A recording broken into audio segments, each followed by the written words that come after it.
Du konponbiderik etxebizitzaren arazoak, problemak?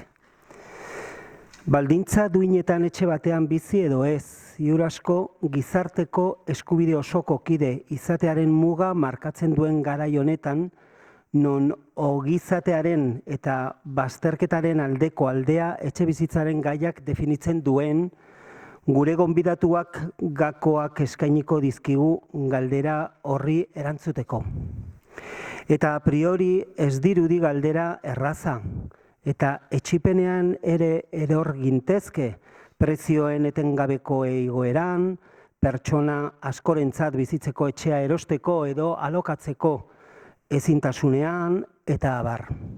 Eta hori guztia parlamentu saio lotsagarrien ikusle izanik, non zenbait alderditako diputatu eta parlamentarioak barrezka joaten diren kafetegira gaia aztertzen denean. Jose Manuel López Rodrigo nekazaritza ingenieria da, Madrilgo Unibertsitate Politeknikoan eta lurralde antolamendu, hirigintza eta ingurumen diplomaduna Valentziako Unibertsitate Politeknikoan. Espainiako Caritas Gizarte Ekintza, Foesa Fundazio eta Tomillo Ekonomikasketen zentroko zuzendaria izan da. Madrilgo Asanbladako diputatua izan zen 2015 eta 2019 artean, eta gaur egun osasun ministroaren gabineteko zuzendaria da. Microcracia, política para una nueva transición ecológica, 2019 garren urtean egin zuen, eta Casas, aurten egin duen lanaen egilea da. Arratsaldeon, buenas tardes, decía en euskera, bienvenidas y bienvenidos a esta conferencia del Foro Gogoa que lleva por título la sugerente pregunta: ¿tiene solución el problema de la vivienda? En estos tiempos en el que habitar o no una casa en condiciones dignas marca a buen seguro la frontera entre ser miembro de pleno derecho de la sociedad, en el que la diferencia entre bienestar y exclusión viene definida por el tema de la vivienda, nuestro invitado va a ofrecernos claves para contestar a dicha pregunta. Y a priori no parece una pregunta fácil e incluso podríamos caer en la desesperanza, cuando no en la desesperación, asistiendo a una constante subida de precios, a la imposibilidad para muchas personas de comprar o alquilar la casa donde vivir, no digamos ya la casa donde construir un hogar. Y todo esto siendo espectadores de vergonzosas sesiones de parlamentos donde los diputados y parlamentarios de algunos partidos se van entre risas a la cafetería cuando se trata el tema. José Manuel López Rodrigo es ingeniero agrónomo por la Universidad Politécnica de Madrid y diplomado en ordenación del territorio, urbanismo y medio ambiente por la Universidad Politécnica de Valencia. Ha sido director de Acción Social de Cáritas Española, de la Fundación Foesa y del Centro de Estudios Económicos Tomillo. Fue diputado en la Asamblea de Madrid entre 2015 y 2019 y en la actualidad es el director del gabinete de la ministra de Sanidad. Es autor de dos obras, la primera Microcracia, política para una nueva transición ecológica, del año 2019, y del libro Casas, hacer política con la Nuestra Tu Vivienda, de este mismo año, y que tienen afuera en un puestico que ha puesto la librería Catacrac. Y sin más, pues le doy la palabra a José Manuel. Muchas gracias. Eskerrik asko. Bueno, pues muchas gracias por la invitación a estar aquí. Buenas tardes a todas y a todos. Yo tengo un pequeño catarro, así que mi cabeza funciona a un ritmo no habitual. Entonces intentaré meter mucho la pata. Me disculparán si no estoy rápido. Hoy vamos a hablar de vivienda. Cuando me plantearon hablar de vivienda, me pasa habitualmente, vamos a hablar de vivienda y el que me llama me dice, puf. Yo digo, no me llame, o sea, si empezamos así, puf, no tiene arreglo, uf, qué mal rollo. Entonces, el tema de la vivienda tiene arreglo, y un arreglo igual más rápido de lo que parece, y se dan condiciones buenas para que pase. Lo que pasa es que nuestro relato no está exactamente en este momento adecuado con lo que está pasando en la realidad. Hoy vamos a intentar ver esto.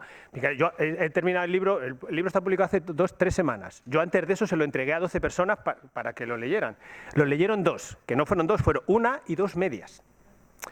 Cuando dije, ¿pero por qué no lo habéis leído? Si es que no tiene arreglo. Entonces estamos metidos en una lógica pesimista compleja, pero que no es, ahora vamos a intentar, no es real. Vamos a ver cómo lo podemos avanzar. Entonces, durante este rato lo que voy a intentar es hablar de cuestiones concretas, de materialidades, de cosas técnicas, también de conceptos, de relatos, para volver a hablar de cosas técnicas. O sea, vamos a intentar darle una vuelta a todo para comprender lo que nos está pasando con la vivienda. Mi primera idea es 3 ideas que creo que tenemos que tener. Primero es qué tipo de estado de ánimo tenemos que tener para abordar este tema. Entonces, hay dos formas de mirar los números, que son los pronósticos o los presentimientos. O sea, los pronósticos te pones a mirar los números, ves qué va a pasar, haces prospectivas, y los presentimientos me late que la burbuja va a estallar. O sea, no tengo nada que hacer, no te estás metiendo. Y la otra lógica es la esperanza y el optimismo. La esperanza es un estado de trabajo y de que yo creo que se pueden resolver las cosas. El optimismo es un estado de a ver si pasa, ¿no? Sobre el optimismo van los bulos, ¿vale? O sea, cuando es esperar a ver qué pasa, es como sacar la mano y a ver si llueve. O sea, hay que ponerse a trabajar sobre estas cuestiones. Entonces, en función del estado de ánimo, eso genera un relato. Vosotros sabéis que la política es un estado de ánimo. O sea, a veces estás bien, a veces... El mundo progresista antes de verano estaba un poco más apagado, y después de verano está Palestina y todo el mundo está... Es un estado de ánimo, de qué podemos hacer, de qué podemos cambiar. Hay una segunda idea que es clave, que es nosotros necesitamos cambiar de pantalla, porque las políticas que nos han traído hasta aquí no nos van a sacar de donde estamos. Entonces nosotros, en 2008, cuando la crisis y después con el... mi micrófono, no se me oye, ahora, vale. Intentaré moverme, me muevo mucho. O sea, nosotros en 2008 llega la crisis, y de ahí hasta el 2011 y luego los cambios políticos, lo que estamos es en un momento de cierre de un proceso económico. Estamos en las calles diciendo no hay pan para tanto chorizo, no nos representan, estamos con la corrupción. Nos metimos por un túnel y en el 2015 salimos con el cambio climático, la revolución digital y los cuidados. O sea, estamos hablando de 2 cosas. O sea, se cerró aquel primer periodo y abrimos un nuevo periodo con cambios relevantes. Y ahora mismo lo que estamos es en un interregno de que, no, como diría Gramsci, no ha acabado de morir lo viejo y no ha acabado de nacer lo nuevo. Y en ese momento estamos. En un momento así se producen normalmente 3 cuestiones que creo que es relevante. Porque sobre esto ha cambiado algo. Nosotros veníamos de recordar la mano invisible del mercado, y últimamente, en los últimos 10 años, estamos también superponiendo la mano amiga del Estado. O sea, sin la mano amiga del Estado no habría excepción ibérica, no se hubieran recuperado a los bancos, haberles pescado. O sea, que el Estado está funcionando, porque estamos empezando a admitir que el Estado tiene capacidad de incidencia y que debe incidir. Entonces, estamos en un proceso de cambio relevante. Cuando estamos en un interregno como este, lo que nos está pasando es que tenemos lo que se llama una parálisis de horizonte predictivo. No sabemos a dónde vamos y por tanto el futuro es difícil de ver. Cuando eso pasa, lo que ocurre es que normalmente las sociedades se polarizan, que es lo que estamos viendo, pero no poder mantener la incertidumbre estratégica mucho tiempo. O sea, la gente está más dispuesta, la sociedad está dispuesta a escuchar otras ideas que le permitan tener un horizonte de futuro. Y en ese momento estamos. Entonces, cuando hablamos de vivienda, en vivienda pasará lo que hagamos que pase. Con otra forma de hacerlo, con otra mirada, pero solo pasará lo que nosotros hagamos que pase. No, eso de a ver si me late no va a funcionar. Entonces, cuando abordamos el tema de vivienda no se trata de que la cosa no vaya a peor. O sea, no políticas de que no vaya a peor, sino políticas de que vaya a mejor. Y eso hay que tener un poco de audacia y pensar de otra manera las cuestiones. Porque lo que se ha producido es un gran cambio desde el 2008 con el cierre. Nosotros tradicionalmente la dialéctica que se movía desde del siglo XIX es el capital contra el trabajo. Esto es un análisis que ya es igual que sea marxista-capitalista, es quien disputa las plusvalías, es el capital contra el trabajo. Es un juego de suma cero, o gana el capital o gana el trabajo. Ahora estamos en una situación con el cambio climático que es el capital contra la biosfera, y es un juego en el que ganamos todos o perdemos todos. O sea, ganamos todos o morimos todos. Y eso está cambiando la mentalidad. Yo recuerdo, mi padre falleció hace 5 años ahora con el COVID. Con 90 años me dice un día, quiero cambiar las bombillas por LEDs. Él, que es un hombre, un obrero, jamás hubiera pensado eso en la lógica capital-trabajo, porque eso no tiene ningún tipo de eficiencia. O sea, tú no cambias una bombilla hasta que no se rompa. Yo le dije, papá, las bombillas que te voy a comprar son más caras y no las vas a disfrutar porque estas duran 15 años que tú no tienes. Y me dijo, ya, pero ahora hay que hacer otras cosas. Hay que pensar en otras cosas. Entonces, de repente se ha cambiado, no es que el capital-trabajo haya desaparecido, pero están dos elementos que cambian la forma de mirar la situación política y la vida. Entonces, este proceso de cambio hay que abordarlo cuando estamos hablando del tema de vivienda. Porque si no, las políticas que nos salen son dos. Una, que la habréis escuchado, es construyamos más, ¿no? ¿Qué necesitamos? Construir más. ¿Cuántas casas se construyen al año en España? 110.000. Esas son las licencias del año pasado, del anterior y del anterior. Es decir, que nuestro sector empresarial construye 110.000. Cuando hubo la catástrofe, estalló la burbuja, las grandes empresas se fueron a hacer obra pública a América Latina y a China. Es decir, aquí no hay, aunque tuviéramos, el otro día me decía un compañero, con 50.000 millones lo arreglamos. No hay, o sea, aunque te dieran 50.000 millones, no hay quien te ponga los ladrillos. O sea, eso no se hace de un día para otro. Es decir, que esa es una situación que, aunque lo diga normalmente la derecha, no va a funcionar. La otra situación, que yo me encuentro muy a menudo entre mis compañeros, es deberíamos ser como Austria. Deberíamos ser como Austria.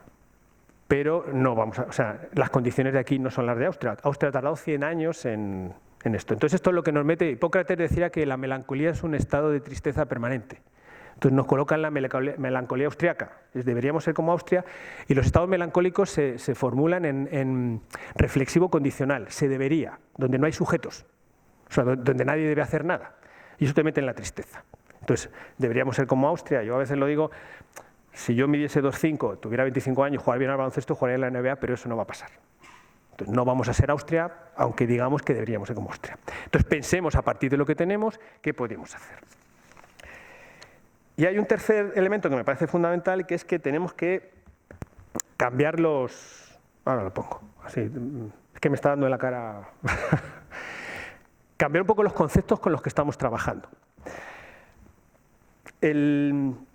Nosotros estamos abordando siempre la vivienda como un tema de acceso, que es lo que normalmente se usa. Esperad un segundo.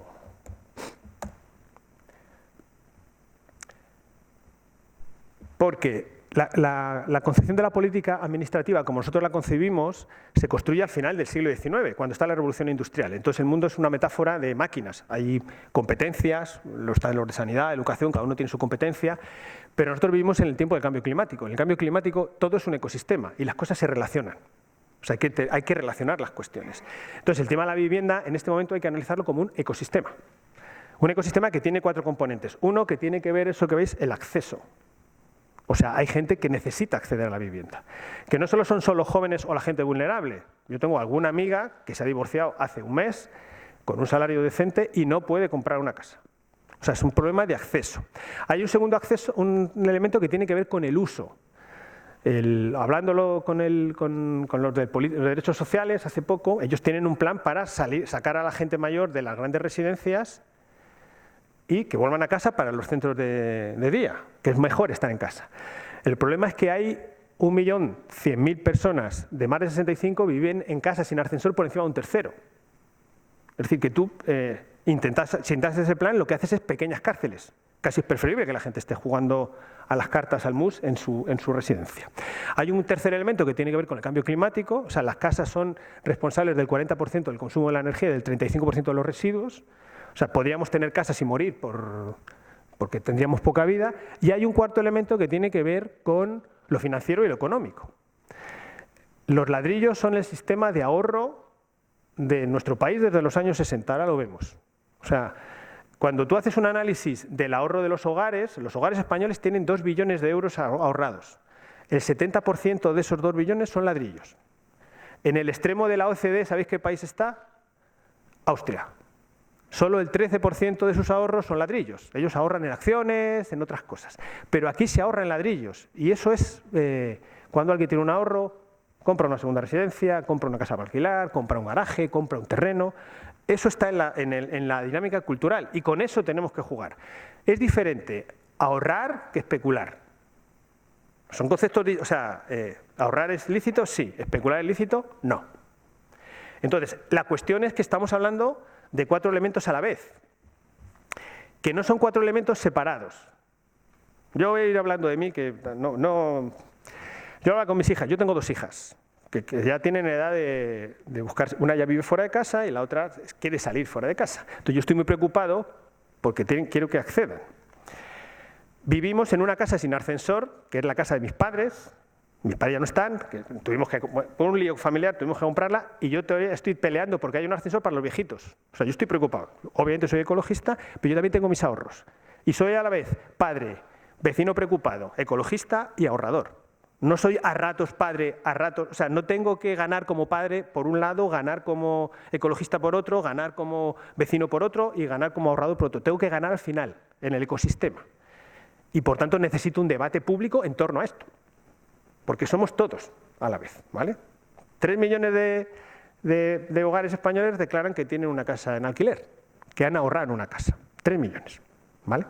Entonces tenemos que pensar esto como un ecosistema. Cuando leemos la Constitución, siempre el artículo de la vivienda, solo leemos la primera parte, que es todos los españoles tienen derecho a disfrutar de una vivienda digna, ¿vale? Que tiene que ver con el acceso, pero continúa y adecuada. Los poderes públicos promoverán las condiciones necesarias y establecerán las normas pertinentes para hacer efectivo este derecho. O sea, hay una cosa que tiene que ver con el uso y hay una última cosa que dice regulando la utilización del suelo de acuerdo al interés general para impedir la especulación, la comunidad participará en las plusvalías, tiene que ver con lo financiero. Nada tiene que ver con el cambio climático porque cuando se hizo la Constitución el cambio climático no existía, ¿vale? Existía, pero no formaba parte de nuestra agenda. Entonces, la forma es cómo vemos esto. Si lo miramos como un ecosistema, la forma es a cambiar un poco las dinámicas. Las palabras son súper importantes. ¿Las políticas de trabajo en este país son buenas? ¿Están yendo bien? Están yendo bien. En parte porque estamos diseñando políticas sobre la palabra trabajo y no sobre la palabra empleo. Empleo y trabajo no son lo mismo. Medio ambiente y transición ecológica no es lo mismo. Con medio ambiente tú diseñas sobre los parques naturales, sobre transición ecológica el mundo es otro. Tiene que ver con nuestras propias casas, las ciudades. Sobre vivienda no se nos ocurren más que 2 cosas, que es pensar en Austria o construir más. Sobre casas se nos ocurre algunas cosas más. Vosotros cuando invitáis a alguien a cenar, ¿a dónde le invitáis? ¿A vuestra casa o a vuestra vivienda? A vuestra casa. Nadie invita a nadie a una vivienda.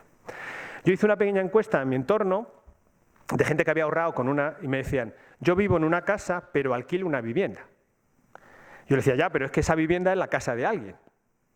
Entonces, hay un concepto que tiene que ver con la vida, o sea, con lo central, que en nuestra sociedad es especialmente relevante, que está asociado a la casa y que en la vivienda ya no te permite generar otras políticas. Entonces, hay una cuestión que es cómo somos capaces de cambiar esa forma. Vale, vamos a hacer un momento números. Mirad. Estos son los datos que tenemos de acuerdo a los años. Más o menos ahora debemos estar cerca de los 27 millones de viviendas, de las cuales principales 18,5, 3,6 son alquileres, no principales, por tanto, segunda residencia son casi 3 millones, vacíos son 3,9 millones, alquiler turístico está entre 400 y 500.000, depende el número de hogares que tenemos son 19,3, o sea que eso es el número de casas de primera residencia que necesitaríamos. El tamaño medio de los hogares tienen 2,5. Más o menos os hacéis una idea de cuál es el tamaño de nuestro... Es decir, nosotros, por ejemplo, tenemos casi 4 millones de casas vacías. ¿Cuándo es una casa vacía? Que eso es una cuestión nueva. Cuando lo está midiendo el INE con el contador eléctrico. Si una casa tiene el consumo eléctrico de una nevera, está vacía. Porque eso es que alguien vive allí una semana al año pasa por algo. Pero tenemos casi 4 millones de casas vacías. O sea que igual se pueden hacer otras cosas además de construir, se pueden hacer otras cuestiones. Estos son los números. Vale. Quedaros con esta imagen de los números, luego volveremos. Y pensemos. Aquí estoy. Vale. Esto sí sabéis qué es, ¿no? Sí. Lo invisible es como es lo esencial es invisible a los ojos, ¿no? Entonces, vamos a intentar ver qué nos ha pasado muy rápidamente con esta curva. Esta curva que veis ahí, ¿sabéis lo que es? El consumo en cemento en nuestro país. El consumo en cemento nos dice qué nos ha pasado. ¿Vale? Hemos tenido 3 ciclos de vivienda diferenciados.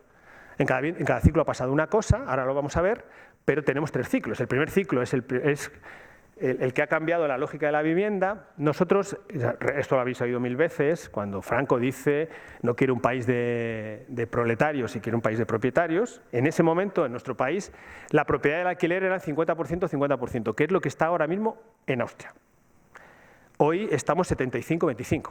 Es decir, tú generas una política para que la vivienda pase a ser una parte del sistema y cambia la dinámica. Pone a construir, entonces en este ciclo que veis aquí, de esta curva, ¿la veis aquí?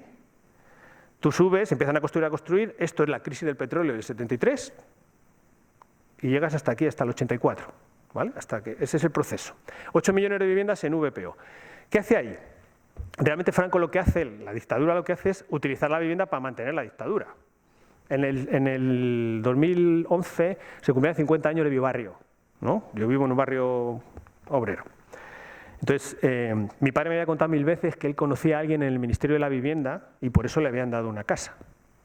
Él conocía a una persona en el Ministerio de la Vivienda y le habían dado una casa que era un quinto de 60 metros sin ascensor donde vivíamos 6. Entonces mi padre lo que llevaba en la mano, que no sé si era un cóctel molotov o un lápiz, lo soltó porque el favor que le habían hecho no tenía precio. Bueno, pues juntamos a todos los ancianos del lugar, que eran como 80, que hicimos fotos y tal, para que nos contaran. 3 de cada 4 conocían a alguien en el Ministerio de Vivienda que les había dado la casa. O sea, les había convencido de que les había hecho un favor personal.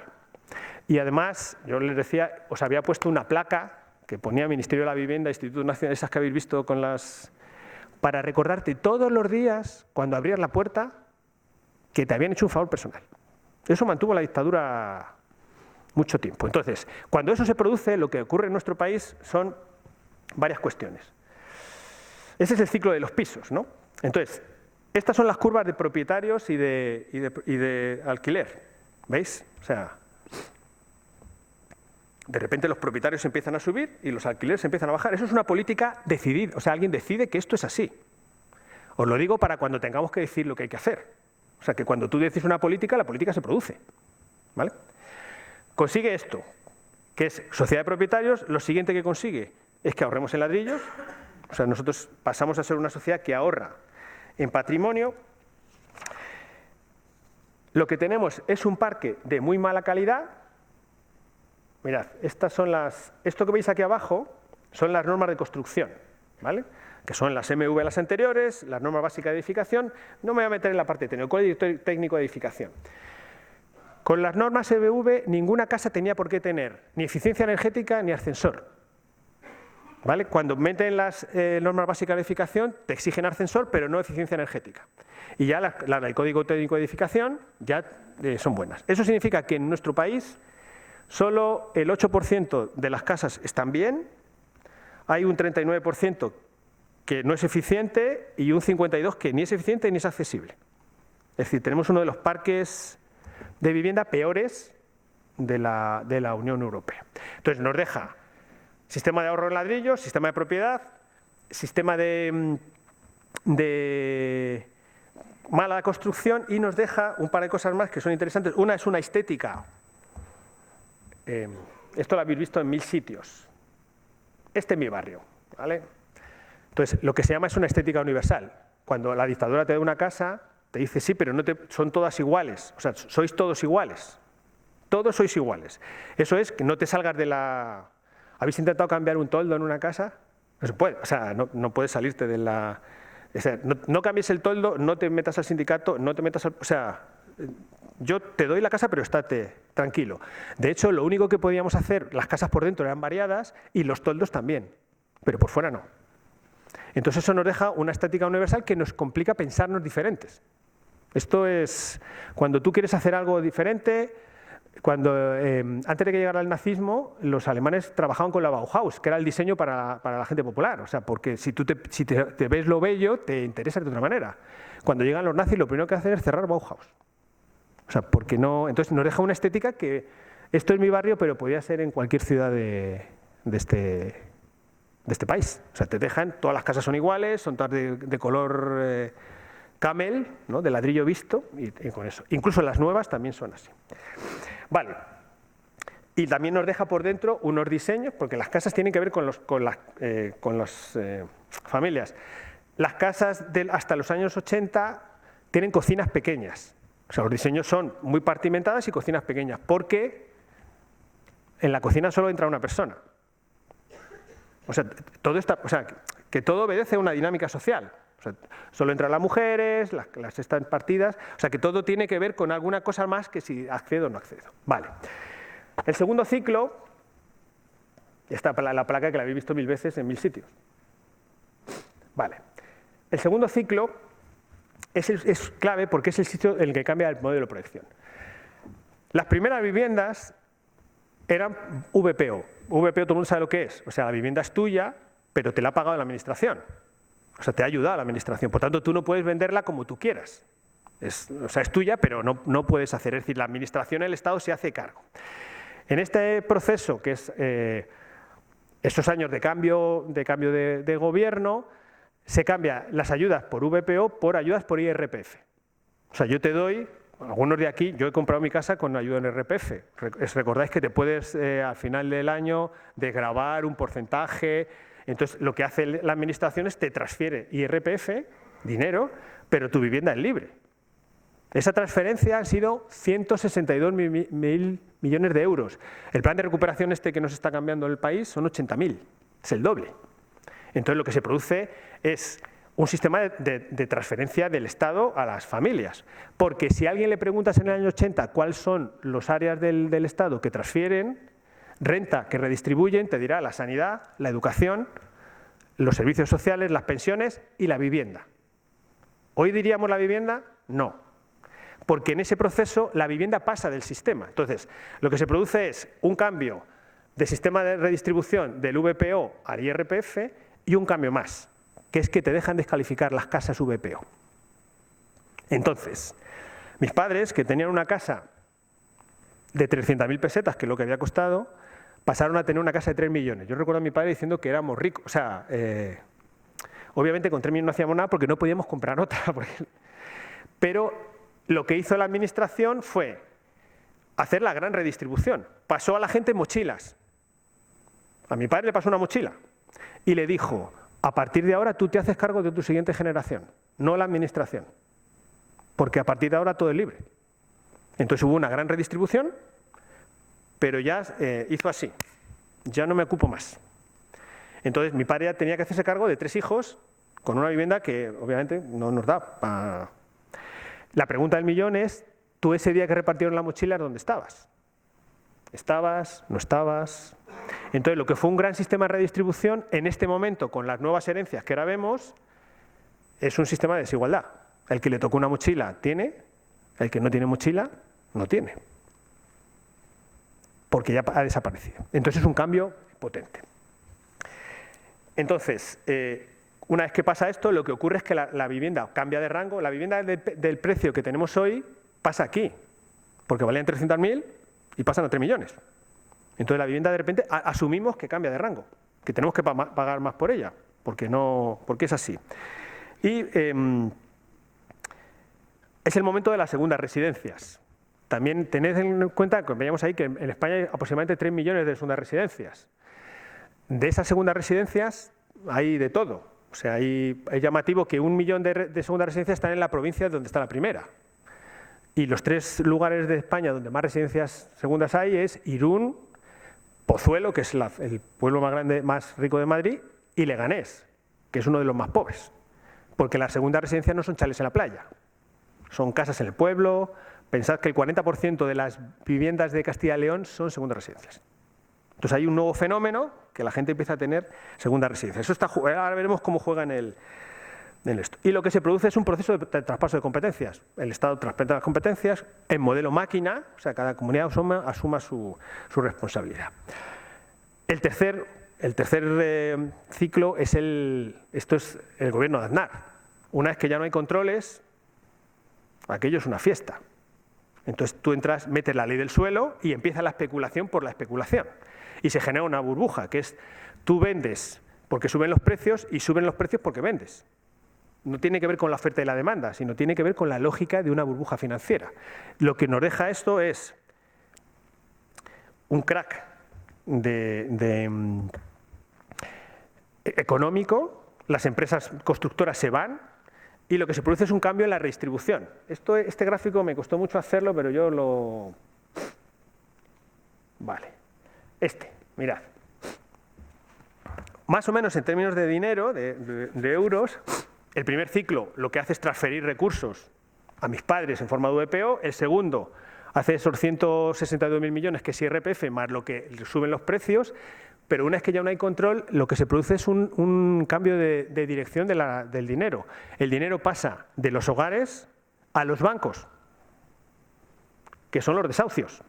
Entonces lo que ocurre es que hay 600.000 personas desahuciadas que pierden 40.000 millones y luego nosotros como país pagamos 80.000 más por el rescate de los bancos.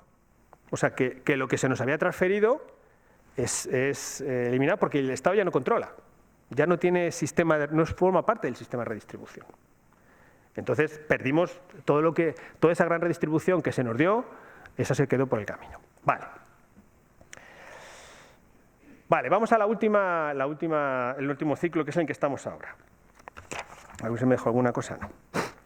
Entonces, en este último ciclo, que todavía no sabemos de qué va a ser, porque os insisto, está por construir, la primera clave es que estamos en un cambio demográfico. Veréis, cuando al INE le preguntas, hace una prospectiva de cuántos hogares vamos a ser en el año 2039, dentro de 14, el INE dice que vamos a ser 23 millones de hogares. Para vivienda no hay que pensar en personas, sino en hogares. Nosotros ahora somos 19,3. Eso significa que necesitamos 3,7 millones de viviendas. Entonces, la cuestión es cómo sacamos esos 3,7 millones de viviendas. Dice una cosa además que es interesante, digo para que lo tengamos en la cabeza, que de esos hogares, ese 23 millones de hogares, un tercio va a ser unipersonal. Por tanto, solo va a tener un salario. Otro tercio son dos personas, no necesariamente dos adultos. Pueden ser dos adultos, una familia monoparental o una monomarental. Más o menos la mitad de esos serán monoparentales o monomarentales, es decir, que la mitad de los hogares de nuestro país dentro de 14 años solo tienen un salario. Y el otro tercio son familias como nosotros conocemos ahora, padres, hijos. Por tanto, si no se toca esto, la mitad de la población no va a poder vivir. No es si paga más o paga menos, es que no tiene salida. O sea, porque la situación va a ser esta. Hay gente que me dice, bueno, ya compartirán habitación. Pues compartirán habitación, pero compartirán habitación o quemarán ruedas en la calle. O sea, porque cuando no tienes salida, eso te va a pasar. Entonces, lo primero que hay que saber es cuántas casas necesitamos para poder trabajar. Hay un segundo elemento que tiene que ver con la demanda del alquiler. Vale. La demanda del alquiler. Vosotros sabéis que el gran problema ahora es el alquiler. Entonces, ¿el alquiler está caro o barato? Caro, muy caro, y va subiendo, porque está en un ciclo especulativo. Pero, cuando uno se mira el mundo del alquiler, el tema es un poco más complejo. Veréis, cuando os metéis en internet y preguntáis cuánta gente vive en propiedad y cuánta gente vive en alquiler, ¿vale? Yo quito decimales, los datos son el 75% vive en propiedad y el 18 y pico vive en alquiler. Y yo decía, ¿y el otro 6 y pico dónde está? Entonces ya llamada al Banco de España, que tiene los datos, y la encuesta de condiciones. Entonces, realmente hay un 75% de gente que vive en propiedad y un 25% que vive en alquiler. De esos que viven en alquiler, hay 15,4% que están en el mercado, en la dinámica especulativa. Un 3,3% que está por debajo del mercado, ¿vale? Que es lo poquito que queda de renta antigua, y mi hija que vive en una casa por debajo del precio del mercado con una amiga. Y luego hay un 6,2% que vive sin pagar, que sería mi hija con su amiga si ambos padres no fuéramos educadores. Es decir, que de cada 10 casas alquiladas, 4 no están en la dinámica especulativa, porque son ahorro. La gente lo vive como un ahorro. Pero yo tuve que cambiar el final del libro porque 35 años de ingenieros agrónomos, quedamos los compañeros, las compañeras, acabamos tomando una caña, 3 parejas que nos hicimos en la universidad y un compañero que estaba divorciado. Nos contábamos qué estábamos haciendo y tal, y yo les dije, estoy con esto de vivienda, tal, y yo les pregunté en qué habéis ahorrado. De 4, 3 en vivienda. Tenía una vivienda alquilada. ¿A cuánto la alquiláis? Los 3 por debajo del mercado. Y los 3 me dijeron, somos únicos. Porque el relato no es ese. El relato es que juegas al Monopoly y no estás. Y yo le dije, no, pero no sois únicos, formás parte del 40% que está alquilando por debajo del mercado. Y me decían, no, ese dato no es verdad.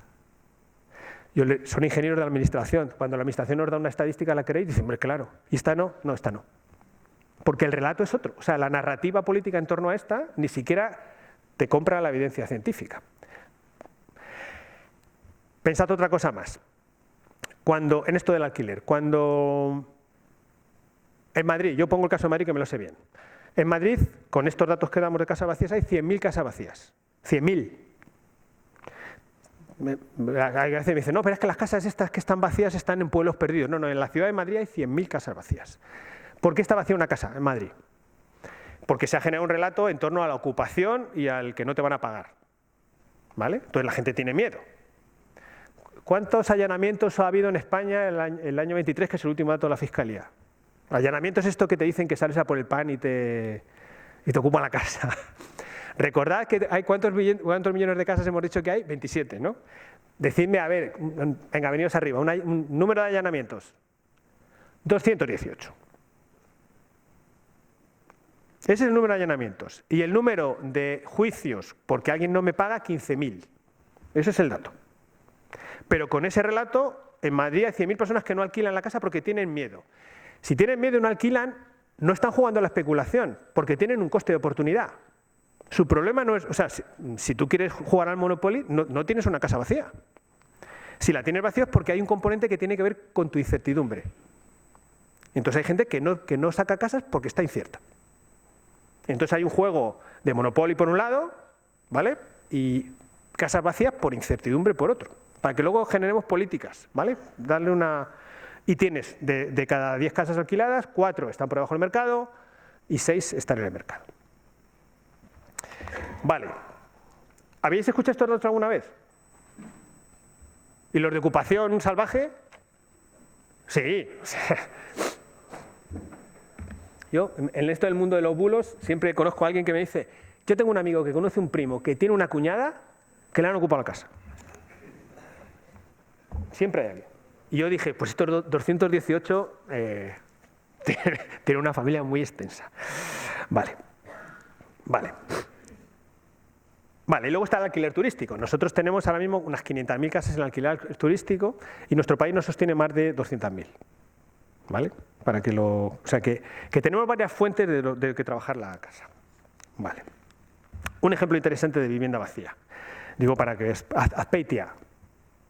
En Azpeitia, 15.000 habitantes, de repente hacen un análisis de vivienda, entonces tienen, a través de la agencia vasca de solicitudes, 500 solicitudes, no tienen ninguna en el mercado de alquiler y tienen 500 vacías.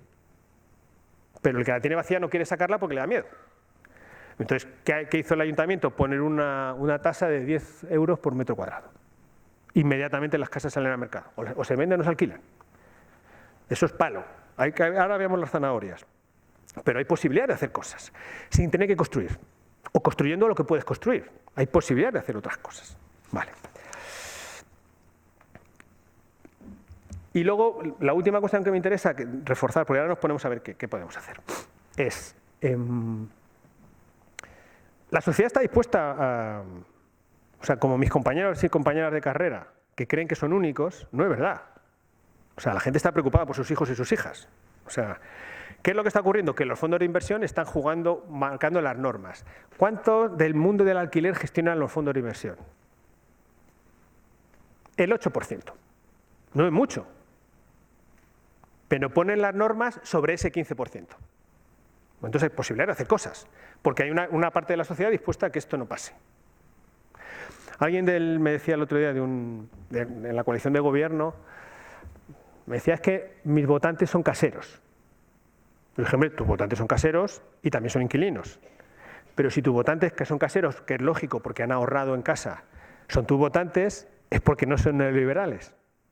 Porque si no, no serían tus votantes.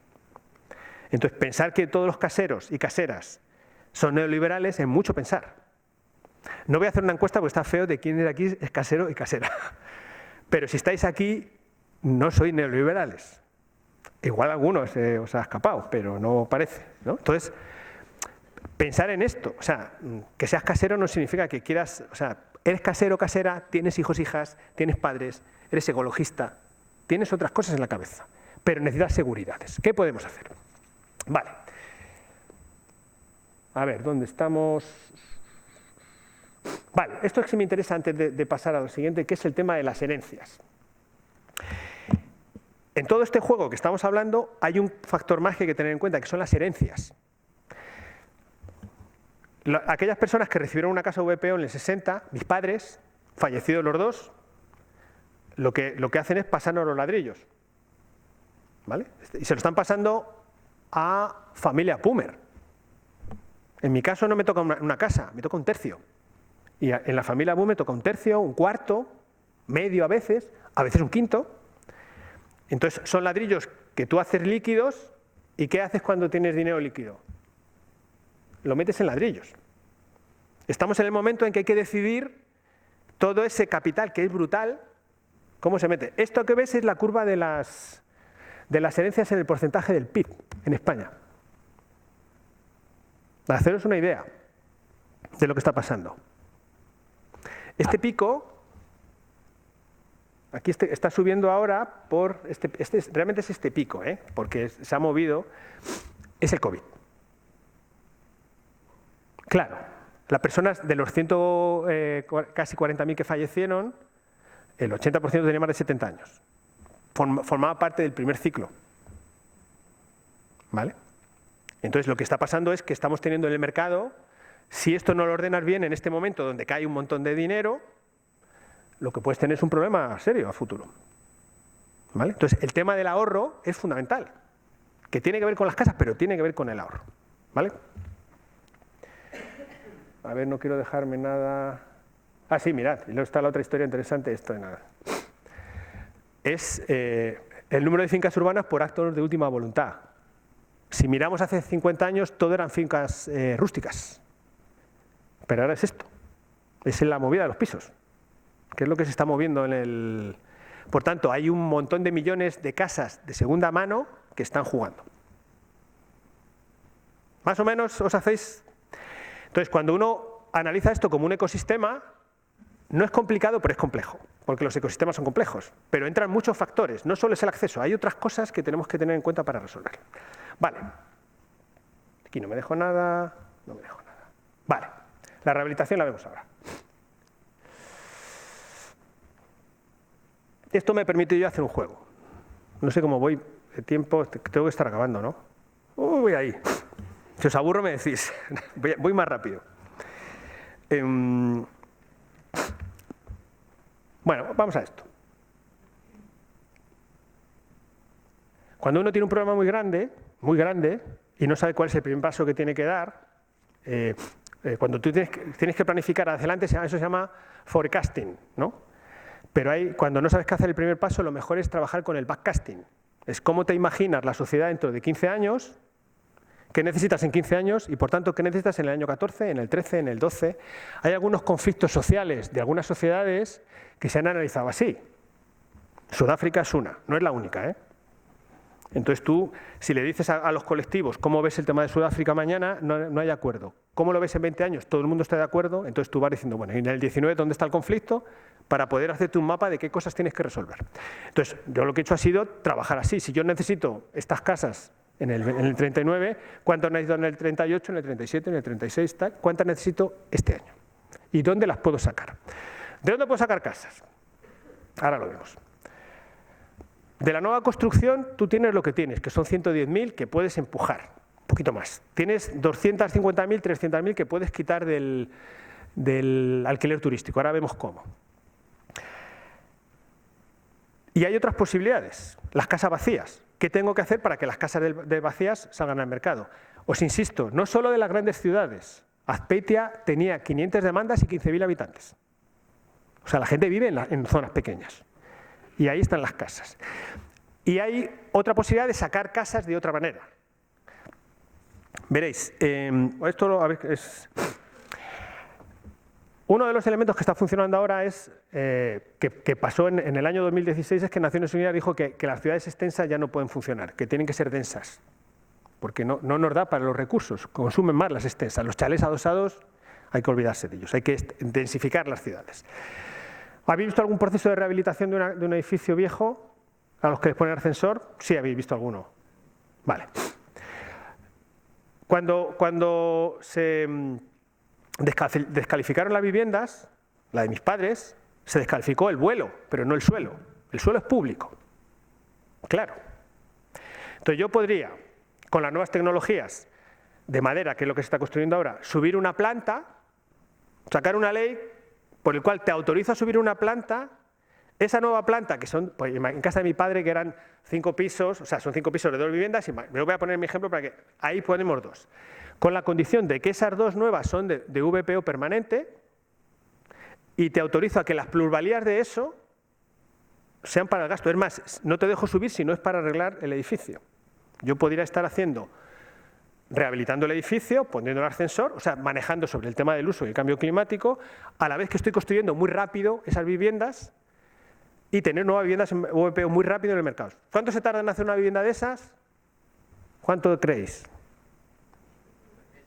4 meses. Yo además, entonces lo que estoy haciendo es darte una ayuda, estoy metiendo en el sistema de redistribución con una firma, porque lo que te autorizo es que es un dinero que está. Vale. Esto se puede aprovechar todo el mundo menos el que tiene la casa vacía. Si tienes la casa vacía no te puedo ayudar, tienes que pagarlo entero y no puedes evitarlo porque esto es la ley de protección, o sea, de propiedad horizontal. Tú tienes que pagarlo. Si no quieres pagarlo tienes 2 opciones, sacarlo al mercado, pero si la sacas al mercado tienes que sacarlo al índice de referencia y si no lo pagas, oye. Entonces, en una sola operación, transfieres fondos, arreglas. ¿Habéis visto alguna vez un recrecimiento? Bueno, pongo un ejemplito, un minuto, para que os hagáis una idea. Mirad.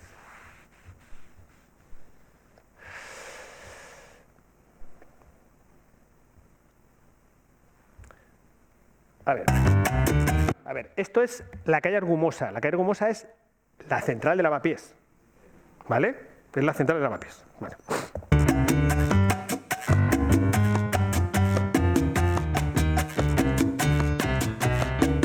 Nos encontramos en Lavapiés, en un barrio de Madrid Central. Es un edificio de 100 años que está entre medianeras y tiene 3 plantas. En Argumosa 10 lo que estamos haciendo es la ampliación de viviendas, que en total son 6 plantas contando la planta baja y el bajo cubierta. En cada planta tenemos 4 viviendas. Las 2 últimas son dúplex con terraza. En total se está construyendo 16 viviendas y 2 locales. Las viviendas vienen a ser pues, de pequeñas de 40 metros cuadrados hasta de 3 dormitorios con 95 metros cuadrados aproximadamente. El total de la edificación son 1.300 metros cuadrados.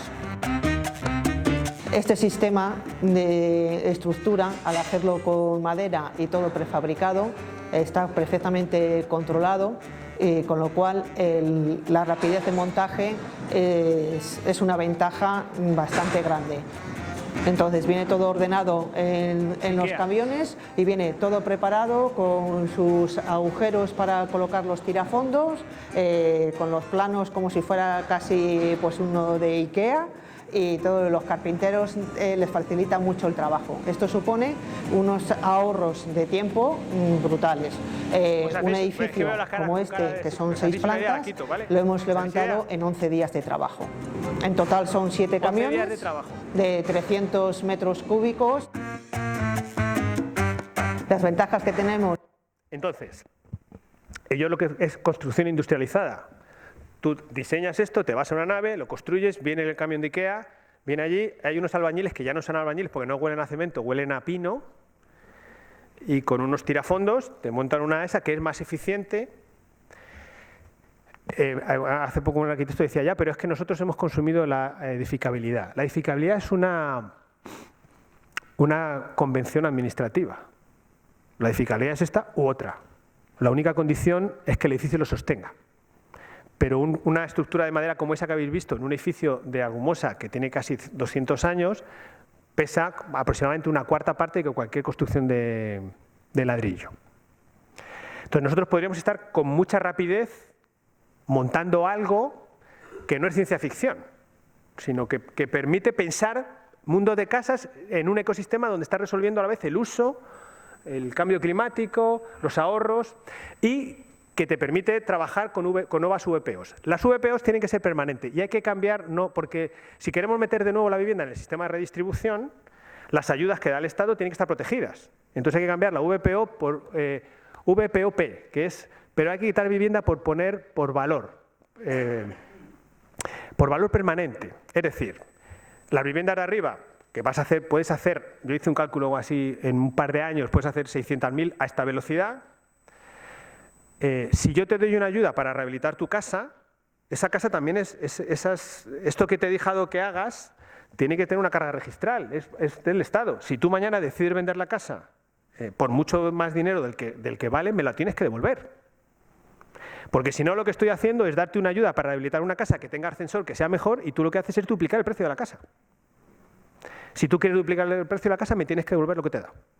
Porque eso es valor público, de manera que vuelves a meter en el sistema de redistribución.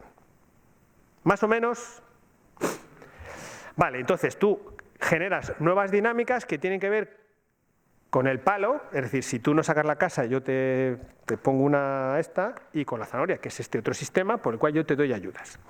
Cuando yo a la gente que tiene la casa vacía le digo que tiene que sacar la casa, ¿por qué no saca la casa? Porque está incierta. Entonces el problema no es económico, es de seguridad.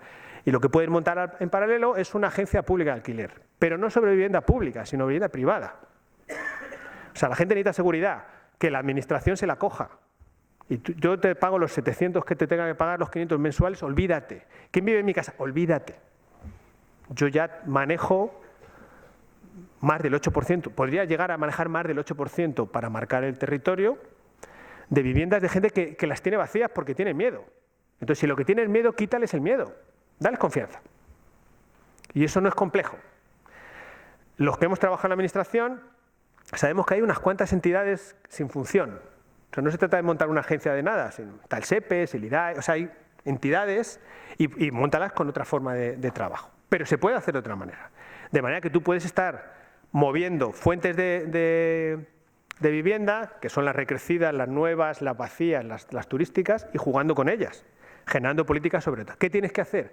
Lo antes posible que las viviendas turísticas paguen un impuesto de IVA alto, de manera que al que hace eso le salga lo mismo a pagar, gane lo mismo si es turística o si es habitual.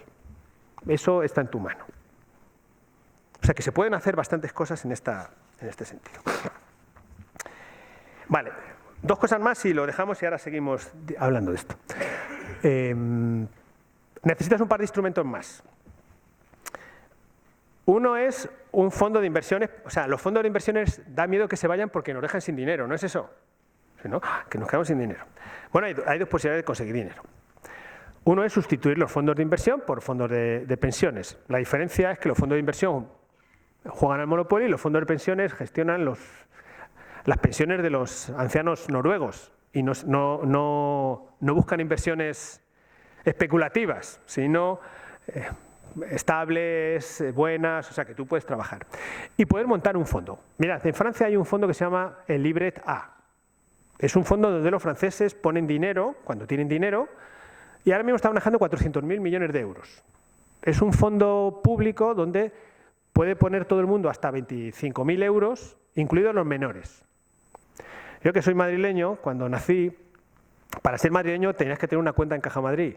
Entonces mis padres me hicieron una cuenta en Caja Madrid al nacer, a mí y a mis hermanos. Pues en Francia hay mucha gente que cuando nacen los críos les meten 25.000 euros en el Livret A. Entonces lo que han conseguido es que los ahorros estén en una cosa que va a la gestión de vivienda. Gestión de vivienda es compra de vivienda, alquiler de vivienda, y les dan un beneficio estable. ¿Vale? Entonces cuando yo tengo ladrillos, los hago líquidos, los meto en otra cosa que es ladrillo. Que eso hablábamos el otro día con algún compañero o compañera. Recordad esto, lo recordáis seguro, cuando apadrinábamos niños y familias, que no era real, porque tú no apadrinabas una familia en Bolivia, sino metías dinero y te hacías una idea. Pues mete fondo en este fondo y tus viviendas que están compradas están en este pueblo. No sabes cuáles, pero están. Yo sé que tengo ahí. O sea, haz que la gente toque las cosas. Con ese fondo podríamos estar haciendo cosas. Y eso ahora mismo está fácil de hacer. Y el último elemento que es clave es generar un índice de valor. Nuestras casas, ¿cómo se miden el valor? El catastro. ¿El catastro está actualizado o no? No. ¿Y lo que mide el catastro qué es? El sitio donde te dieron la casa. ¿Dónde te tocó la mochila? Si te tocó en Palencia, vale una cosa. Si te toca en Pamplona, vale otra. Si te toca en un barrio de Pamplona, vale una cosa. Si te toca en otro. Entonces tú con ese sistema tienes que tener un índice de valor y precio y un estándar que diga cómo es tu casa. Para poder hacer política pública necesitas estándar. Y eso se cambia. Todos tenéis un coche, los que tenéis un coche, con una etiqueta, ¿no? Que es B, C, Eco o cero. Es así. Ese estándar de coches, ¿qué mide? El valor del coche. Cuando no estaba ese estándar de coche, ¿cuánto valía un Mercedes? Un dineral. Ese Mercedes sin etiqueta, ¿cuánto vale ahora? Nada. Por tanto, has cambiado la lógica del valor y el precio. Ahora lo que vale es un coche que no contamina. Y nos lo ha hecho poniéndonos unos adhesivos, pero nos han cambiado la lógica valor-precio. Entonces yo necesito cambiar la lógica valor-precio de las viviendas. ¿Qué vale en una vivienda? Que sea ecológica, que tenga ascensor, que sea accesible para la gente mayor. Pues metamos eso en el sistema y veamos. En el Ministerio de Justicia, los que hemos trabajado en justicia, sabemos que se hizo un estándar cogido de la Unión Europea que se llama Levels para medir la eficiencia energética, la eficiencia de los juzgados, que no medía solo eficiencia energética. Medía si tenía paneles, si se llegaba en transporte público, si los trabajadores y las trabajadoras estaban cómodos, si había contaminación ambiental. O sea, tú puedes meter otros valores y con eso reorganizar el catastro. Porque si no, lo que acabas teniendo es problemas de otro tipo. Nosotros, ¿cuánto dinero hemos metido con el plan de recuperación en rehabilitación? 11.000 millones. ¿Habéis probado al índice de referencia de Navarra cómo funciona? Decidme una calle. Decidme una calle. Venga, espera un segundo. ¿Me lo veis, no? Sí. Venga. Símil estatal de precio de referencia. Vale. Hemos dicho calle. Fermín. Dame un número. Que no sea esto, claro, que un sitio que podamos alquilar vivienda. 55 bis. Pamplona. Este, ¿no? Venga.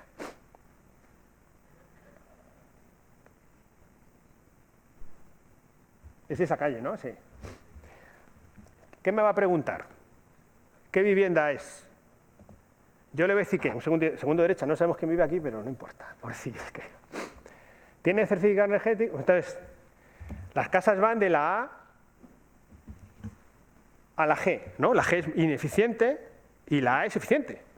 Entonces, yo estoy metiendo dinero mucho dinero para que las casas sean eficientes. O sea, y te estoy pidiendo que pongas una parte, que pongas 10.000 euros para que tu casa sea eficiente, ¿no? Vale. Entonces yo voy a decir que mi casa no es ineficiente, tengo un G. Mi campo está en buen estado. Y la altura, pues es un segundo, hemos dicho.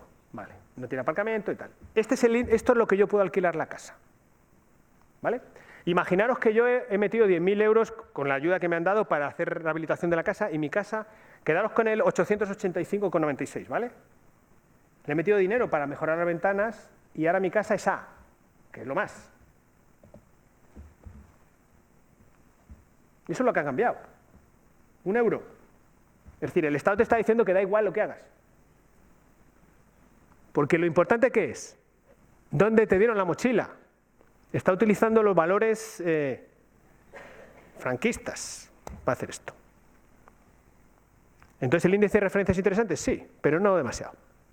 Y nosotros necesitamos un índice de referencia que le diga a la gente que si quiere alquilar por más dinero, tiene que tener una casa mejor para los tiempos que corren, que es más accesible, más eficiente, con los indicadores que la Unión Europea nos está diciendo que tenemos que hacer. Tú tienes un índice de valor-precio y con eso ya empiezas a controlar el precio del mercado. Hay un salto definitivo, que eso no sé si alguien se atreverá a darlo, que se llama los beneficios razonables. Los beneficios razonables es un concepto que se utiliza para las eléctricas. Entonces los beneficios anuales se calculan como la media de los bonos del Estado de los últimos 10 años, más un incremento. Entonces todos los años saca un decreto que dice lo que pueden ganar las eléctricas. Las eléctricas no van mal, o sea, digamos que no van mal. Este año me parece que está en el 6%. ¿Bastaría con que tú metieses la vivienda en beneficios razonables para que los ahorros se mantengan? Y eso cambia Eso es un salto, pero no es difícil de hacer. Pones unos índices, tienes un índice, es mejorarlo, cambiar, poner un banco de esto, mover, hacer la rehabilitación con todo a la vez y puedes hacer unas cuantas cosas. Venga, lo dejamos aquí y me preguntáis cosas. Hay más cosas,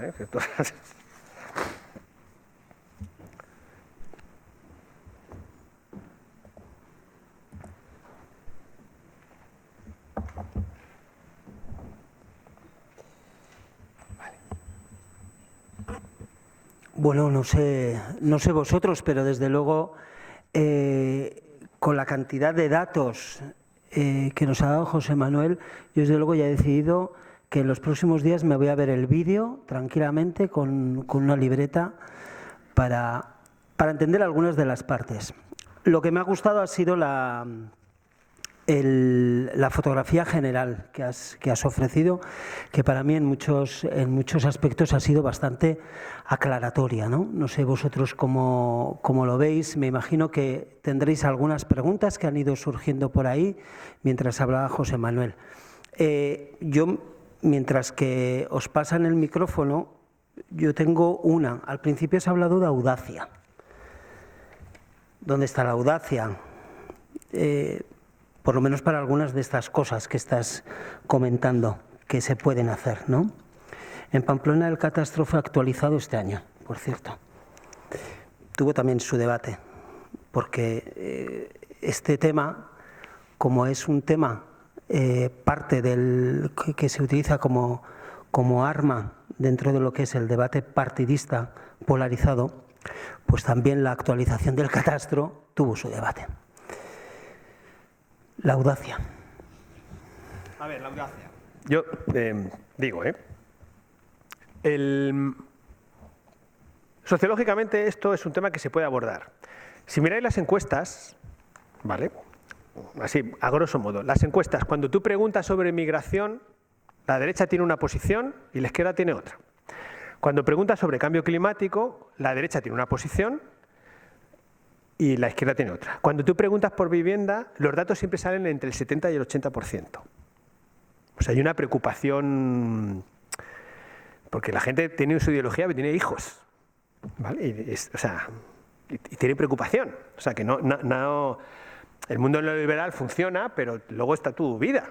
Y no... Mi barrio es un barrio tal que vota a la derecha últimamente, la gente tiene hijos y quiere que esto fluya, que funcione. Entonces, hay una opción para esto. ¿Qué pasa? Que nos está costando, al mundo político le está costando tomar esa audacia. Mira, yo tuve un caso, no diré con quién, pero con un altísimo cargo de Moncloa, estábamos hablando de esto de los recrecimientos, ¿no?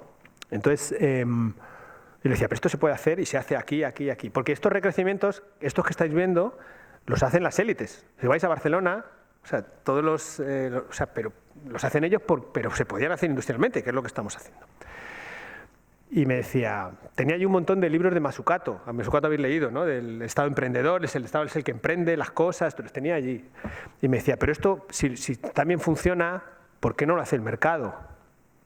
Y yo le pregunté, ¿y estos libros de Mazzucato? Y digo, ¿tienes alguno firmado? Y dice, alguno. Y pues vuelve a leerlo. Porque es el Estado el que tiene que decidir esto y tiene que controlar esto. Y ya el mercado se irá después. Porque lo que estamos hablando aquí es quién redistribuye las plusvalías. Y si es el mercado, no hay redistribución de plusvalías, y en caso de vivienda hay que redistribuir y solo lo puede hacer el Estado. Entonces hay que tener un poco de audacia. La audacia se consigue ¿cuándo? Cuando estás al borde del precipicio. Y cuando sabes que las elecciones las pierdes con esto. Pero también hay otro problema, que no es solamente falta de audacia, sino esto yo que os decía de que te persigue un tigre y te subes al árbol. Hay más posibilidades, pero el cerebro se te hace chico y te subes al árbol. Entonces, abrir la mente para pensar otras cosas cuesta, ¿eh? O sea, yo lo digo de nuevo, ¿eh?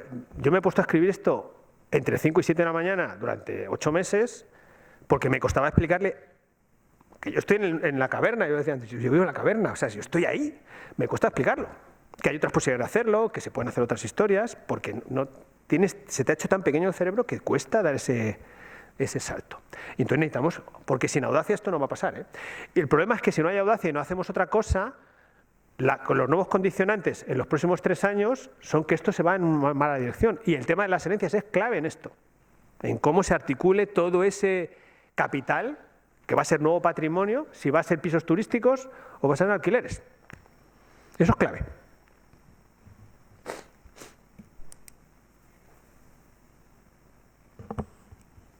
Vamos a ver si hay peticiones para intervenir.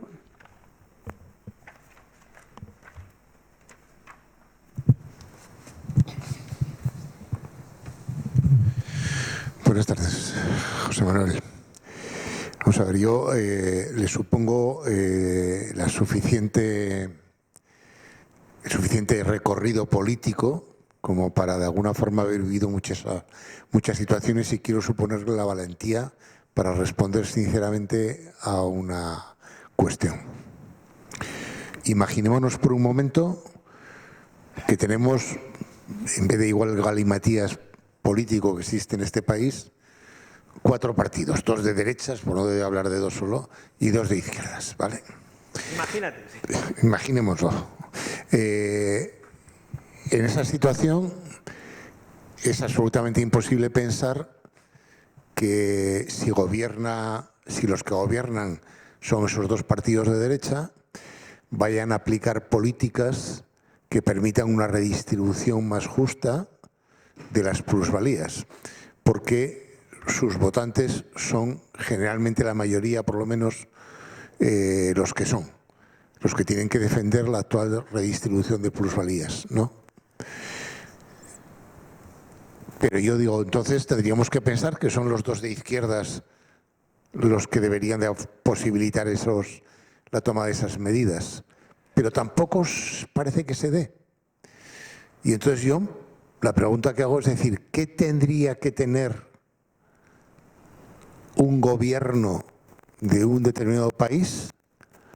¿Qué circunstancias?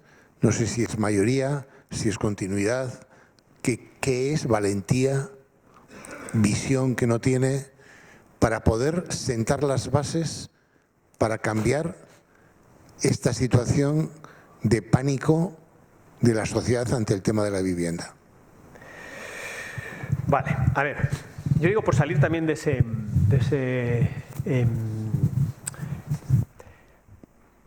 mi barrio, ¿vale? Que yo siempre hago un análisis electoral en mi barrio, mi barrio es Manoteras, es un sitio, o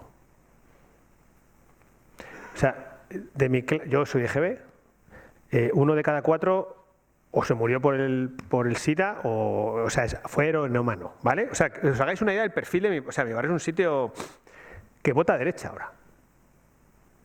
O sea, no saben qué hacen, o sea, no saben por qué, pero no están defendiendo plusvalía, o sea, votan derecha. Porque están inciertos, porque no saben, porque cree que el gobierno no le está resolviendo lo de la vivienda y están preocupados. Entonces, ¿cómo puedes abordar un tema que es central, o sea, que es transversal, que a todo el mundo le interesa? Es el primero que ponga algo encima de la mesa. Y que genere un debate en torno a esto. Lo de los recrecimientos, esto que lo he puesto simplemente para que os hicierais una imagen, ¿eso cómo suena? Esto de que hagamos unos edificios que... ¿Os suena bien? ¿Es una locura? ¿Lo compraría todo el mundo? Lo compraría todo el mundo. Entonces, la gente está en las cosas de tocar. Mirad, cuando hicimos la primera casa de estas, mirad, muy interesante, este es el programa madre que pusimos con Manuela en marcha, Manuela Carmena, ¿vale? Entonces este es el madre, mirad, a ver dónde está el madre, aquí, vale. Hicimos una primera casa, ¿vale? Que es esta. Eso en ese barrio se llama la Casa Blanca, porque es como, o sea, en ese mar de todos sois iguales, de repente estos tenían esta Casa Blanca es esta casa, ¿eh? A ver si lo encuentro, esta casa, ¿vale? Es esta casa comparada con la de al lado. Entonces, casualidades de la vida que no conté, es en mi barrio, ¿vale? Entonces, aquí hay gente que son vecinos. Uno de ellos es, yo era el presidente de AMPA, pues el vicepresidente. Yo me fui a hacer un cualitativo con los del CSIC, porque a ellos no les atendían, con los vecinos nuevos. ¿Qué habéis visto en esto? Y nos juntamos con los vecinos y tal, sí, vecinos y vecinas. Entonces, cada uno había sacado algo. Estaban los que habían, las dos señoras mayores que decían, yo voy a poder bajar, y estaban felices, porque su objetivo estaba cumplido. Estaba el señor que pensaba que su casa valía más. Había un señor ecologista y otro que decía, yo ya no tengo que poner calefacción. Este es el ex vicepresidente que está divorciado. Dice, yo ya no tengo que poner calefacción. Cuando la semana me toca niños la pongo un poquito, cuando no estoy con un forro y estoy feliz. Estoy ahorrando un montón. O sea, todo el mundo estaba contento. Y hubo una señora que me dijo una cosa. Me dijo, yo a usted le he visto en la tele. Usted jamás hubiera venido por esta casa. ¿Sabe cuál es la diferencia? Que antes mirábamos y ahora nos miran. O sea, la señora se había empoderado de un cambio cultural sobre su... Ahora, si yo le pregunto qué han votado estos, no lo sé. Pero sé que si lo pusiéramos encima de la mesa, el que lo pone se lo lleva. Porque le resuelve una cosa con las manos, o sea, cosas que tienen que ver con tu vida cotidiana. Entonces, lo que pasa en los parlamentos a veces es que discute eso que os decía al principio, cuando hay un horizonte cierto, hay incertidumbre y eso polariza la sociedad, lo que estamos haciendo. Pero en este momento la sociedad está dispuesta a que esto pase. ¿Cómo lo haces? Tienes que ponerlo encima de la mesa. Eso requiere audacia, no decir, es que mis votantes son caseros. Pues claro que son caseros, se han ahorrado, pero no son mala gente. O sea, no sé, o sea, que no le presupongas esto. Entonces, yo creo que hay una posibilidad de hacer cosas que está ahí y que no... A mí me ha tocado... Yo al final del libro, por un calentón también, hablé con alguien muy arriba, más arriba que yo, y ya está, estoy por leer. Y dice, ya, pero yo tengo un amigo que está alquilando. Y dije, mira, eso forma parte de la política con complejos. O sea, esto hay que hacerlo que sin complejos. O sea, es sin complejos. Es, mira, vamos a poner las casas en el centro. La gente reconoce que esto es un tema importante. Yo a este libro le quité 100 páginas. ¿Y sabéis por qué los había escrito? Por complejos. Porque tenía que demostraros a todos y a todas vosotras que los números se exactan y que la economía... Y dije, pero si esto... O sea, y los quité. Porque tengo el complejo de que no parezca que soy un perro flauta al hablar de la vida de la gente. De que la casa es una cosa importante y que tiene que estar protegida en la Constitución. Entonces hay que hacerlo sin complejos. Sin complejos es decir, estos son los datos y estos son los datos. Y decir a mis compañeros, estos son los datos. Ya, pero yo no te creo. Pues estos son los datos. O sea, hacer las cosas con fuerza. Pero en el momento se dan las condiciones para hacerlo. Yo como yo tengo esa posibilidad, yo cogí un libro, fui metiendo libros en sobres a todos los directores de gabinete de los ministerios y a todos los ministros. Pues yo lo puedo permitir y llegar a Moncloa y darlos. Yo ya he hecho mi trabajo. Pero, o sea, que hay una posibilidad de hacer otras cosas. Se pueden hacer otras cosas, pero hay que ser un poco audaz. Y salir un poco del mientras la clase... O sea, si hay un gran debate en torno a esto... O sea, yo como con mis hijas y mis hijas me lo echan en cara. Y entonces yo no tengo que aguantar, o sea, no quiero aguantar eso. Papá, es que no sé qué, tal, no te vamos a cuidar de mayor. Porque cuanto antes mueras, antes heredamos. En la sociedad de cuidados que estamos haciendo, esto es un... No te digo que me lo digan así, pero me miran con cara de a ver si te pasa algo ya de una vez. Entonces tenemos que pensar estas cosas. Mirad esto, porque es que es muy interesante. Esto es una casa antes y después. Y la gente se siente como... En esta casa, que no lo he puesto ahí, me junté con los vecinos para entenderlo. Vosotros aquí vivís en casas que tienen barrotes en el portal, ¿no? Mucha gente puso barrotes de esos... En Madrid, casas con barrotes en el portal, de esas puertas de hierro, y cuando hacen la rehabilitación las quitan. Y son vidrios diáfanos. Yo les pregunté a estos vecinos, no vecinos de estas casas, ¿por qué habéis quitado los barrotes? Y me dijo, la pregunta no es esa, me dijo un señor, la pregunta es ¿por qué los teníamos? ¿Para qué teníamos barrotes si es que nos van a robar? Mejor que la casa esté abierta, me dijo. Y entonces, de repente se ven de otra manera. Y la política es un estado del ánimo. Y si tú te piensas de estos colores, te piensas de otra manera, eres ocurrente, Yo tengo un amigo que es sociólogo que escribió un artículo muy interesante que era sobre el IKEA, ¿vale? Entonces, porque su tesis es que el IKEA colocó el diseño al alcance de la mano de los pobres. ¿Vale? Porque antes del IKEA el diseño no estaba a tu alcance. Más, porque nosotros, que somos izquierdistas, él escribía sobre Cuba, sobre Rusia, decía, vamos a hacer unos pantalones vaqueros bonitos o feos. Compañero, feos, o es que eres burgués. Y la belleza es un valor. Cuando la dictadura albanesa cae, el alcalde de Albania, que ahora es el presidente, lo primero que hace es pintar las casas de colores. Y le dice a los vecinos que cada uno pinte, y les autoriza que pinten. Y si vais a Tirana, todo está pintado de... Hay unas casas pintadas de colores. En las casas de percepción comunista, como estas, o sea, de una dictadura, de repente la gente prefiere verse de otra manera. Y en cuanto te ves de otros colores, piensa en otras cosas. Entonces, y esto es importante porque, sobre todo, en nuestra sociedad, en la española, la casa es central. Y lo que hagas en torno a tu casa te ayuda, es una concepción política de cómo te ves. Bueno, muchas gracias. Y quería aterrizar a lo mejor en lo local y en lo concreto. Vamos a que hay políticas más avanzadas, más audaces. Por ejemplo, Barcelona está siendo, por ejemplo, un referente en algunas de las decisiones que está tomando a nivel político con el tema de política de vivienda. Y aquí en Navarra en concreto me gustaría que valorases dos iniciativas o dos. Por un lado está el Gobierno de Navarra, que acaba de declarar zonas tensionadas para frenar el precio del alquiler, y por otro lado el Ayuntamiento de Pamplona está llevando a cabo una política que puede ser muy interesante como alternativa a la especulación con la vivienda, que es la cesión de suelo público a cooperativas en cesión de uso, tanto para cooperativas senior como intergeneracionales. Quería que me valorases un poco estas dos alternativas, que son las últimas que se han implantado aquí en Navarra. O sea, las dos cuestiones son súper positivas, ¿vale? O sea, el tema de las cooperativas es, yo lo que escribía, el problema de las cooperativas es, y tienes que abordarlo. O sea, hay una cuestión que a mí me parece relevante, que es la promoción. ¿Quién es el que promueve las casas? Entonces, estamos acostumbrados a que los promotores son capitalistas, ¿no? Entonces, hay que meter nuevos promotores, que son cooperativas. Y hay que meter nuevos promotores, que son las comunidades de vecinos. Estas casas que vemos que van a crecer, no sé qué. ¿Quién ha promovido esta casa? La comunidad de vecinos, que ha contratado una constructora que la ha hecho. Si a esta casa le hubiéramos recrecido, la promotora son ellos.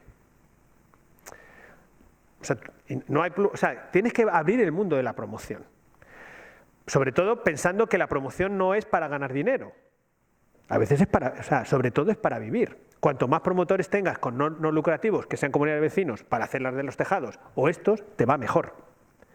Porque entonces los precios empiezan a bajar. Y cuando empiezan a bajar en una zona, empiezan a bajar el mercado. Eso es clave. Y luego lo de las zonas tensionadas es clave. Lo único que yo les pido a los del Ministerio que cambien los índices de referencia. Porque los índices de referencia que están poniendo lo que hacen es transmitir valores viejos. O sea, no están trabajando, están metiendo miles de millones para rehabilitar y el índice no reconoce tu posibilidad de meterte en la lógica ecológica. No la reconoce. O de accesibilidad. Simplemente, y si toco el ascensor, no lo he tocado para que vierais, pero meteros y jugad, tener ascensor o no, me parece que son 10 euros de diferencia. No, es que no puede ser eso. Porque las comunidades que se meten a promover esto y ponen un ascensor les cuesta un dineral. Entonces, si lo que haces con esto es este sistema, lo que estás haciendo es que yo te financio el ascensor y el que quiere especular con eso, le acabas de ingresar un montón de dinero para que reviente el mercado de alquiler. Tienes que pensar en estas cosas. Entonces, las zonas tensionadas, fundamental. Lo que tenemos que ir es a futuro, a salir de las zonas tensionadas para meternos en los índices de valor y precio. O sea, es que es el catastro el que tiene que medir. Si avanzamos un poquito en eso, todo iría bastante mejor. Y este debate se puede producir. Los fondos se quieren ir de España ya. Sabéis que están vendiendo ahora ellos tienen el 8% del mercado, inflaron los precios y en los próximos 3 meses van a vender entre el 20 y el 25% de sus patrimonios. O sea, llegas a un sitio, engordas la vaca, la recoges y te vas. Ahí os quedáis. Entonces, esto no puede, o sea, hay que volver a meter esto en el sistema de redistribución y es control de la administración. Con lógica. Y la gente está dispuesta. Pero hay que controlar con cabeza. O sea, yo a los del índice se lo dije, pero ¿qué habéis hecho? Y me decían, no lo habíamos visto. 1 euro por eficiencia energética no puede ser. Porque estás transmitiendo un valor erróneo.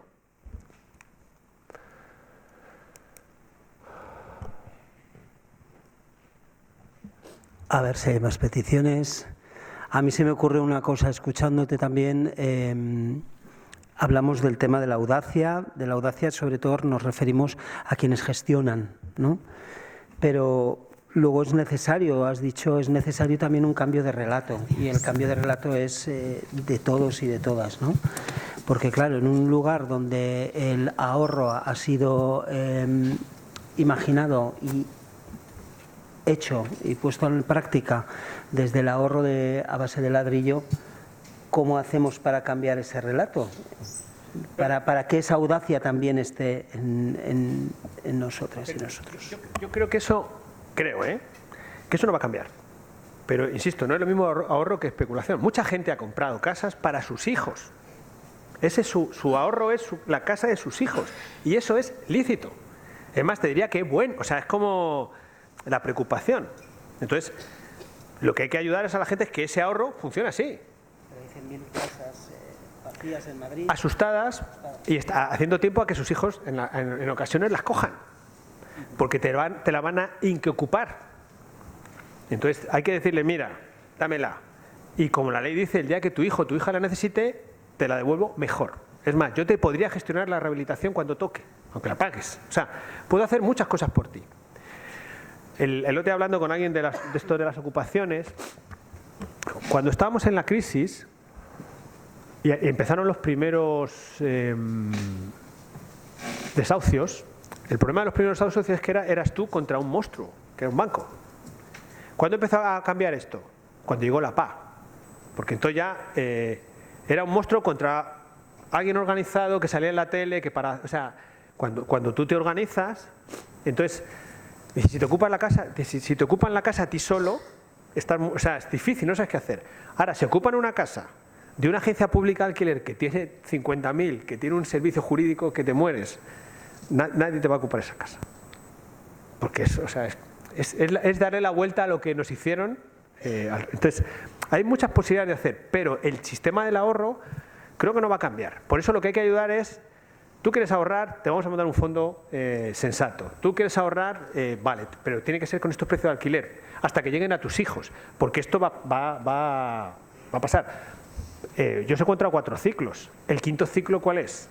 La venta de las casas del segundo ciclo. O sea que ahí tenemos...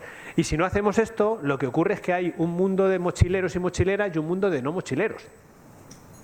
Y el que tiene mochila cada vez tiene una mochila más grande y el que no tiene mochila cada vez tiene una más pequeña.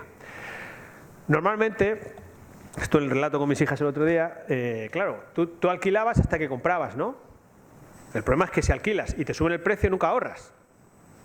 Y porque las casas que están en el mercado, que son de las herencias que tú deberías comprar, las compra otro para alquilarlas más caras. Y entonces tú tienes que pagar más y tu nivel de ahorro es nulo. Por tanto, cada vez vas peor y tu paso a la propiedad es ninguna. Entonces tienes que parar eso. Tienes que controlar eso. Entonces hay que apoyarse en aquellos que ahorran y no quieren especular para atraerse aquí unos cuantos, y a los que quieren especular, sacarlos.